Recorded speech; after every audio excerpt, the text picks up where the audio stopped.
नमोस्तु गुरुदेव। मेरा प्रश्न है कि जीव की परिणति अपने आप कैसे चेंज हो जाती है? किसी से ना कोई बात होती है, ना कोई विवाद होता है, वह अपने आप चेंज हो जाता है, क्यों? ओम नमः शिवाय। प्रश्न आया है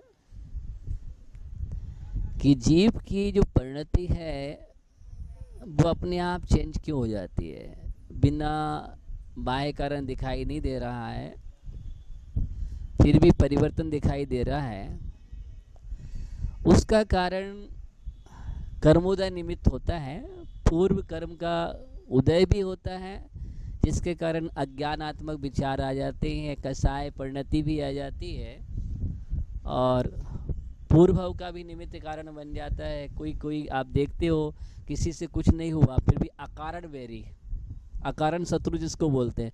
तो वर्तमान में दिख रहा है कि कोई कारण नहीं है, लेकिन पूर्वबद्ध कर्म भी काम करता है। पूर्व भाव में कहीं ना कहीं उस जीव से उसका बैर है, या उस जीव से कहीं ना कहीं कुछ निमित्त कारण आया, उसमें किया हुआ, तो उस कर्म का उदय आने पर ऐसा कारण बन जाता है कि किसी कर्म के उदय से किसी को देख करके अचानक उसके पे देश भावना आ जाती है, या अचानक बदलाव आ जाता है, परिवर्तन आ जाता है, स्वभाव बदल जाता है।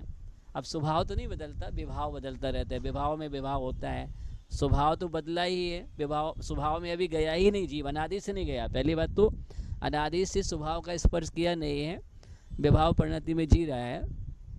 ये कई कारण बन जाते हैं। इसलिए अज्ञान कहें, प्रमाद कहें, कसाय कहें, अथवा मानसिक विक्षिप्ति भी कह सकते हैं, अवसाद भी कह सकते हैं, या कहेंगे सोच की कमी व्यक्ति के अंदर ये होती है, तो इस कारण से कई निमित्त बन जाते हैं। इसलिए ऐसे जीव को अच्छा स्वस्थ चिंतन करना चाहिए, अच्छी मानसिकता लाना चाहिए, अच्छे विचार लाना चाहिए, और हमेशा पॉजिटिव सोचना चाहिए।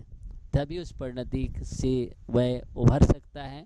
और नेगेटिव विचार, नेगेटिव थॉट जो होते हैं, उसके जीवन में बहुत सारे नकारात्मक विचारों को भर देते हैं, तो उसके अंदर बहुत सारी दुष्प्रवृत्ति आ जाती हैं, और बहुत सारे विचार ऐसे होते हैं जो निरंतर कर्मबंध के कारण बन जाते हैं। तो धीरे धीरे वह व्यक्ति ऐसा होता है कि वह श्रद्धा से भी, ज्ञान से भी और चारित्र से भी शिथिल होने लगता है।